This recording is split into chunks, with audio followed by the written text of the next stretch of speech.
మాట్లాడండి.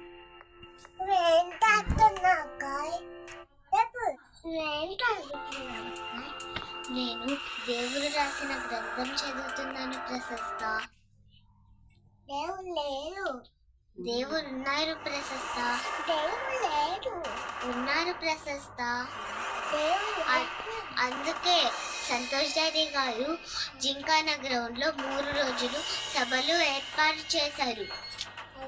మనం కూడా నేర్చుకోవడం కోసం మనం కూడా అక్కడికి వెళ్దాం పద. మనతో పాటు చాలా మందిని తీసుకెళ్దాం.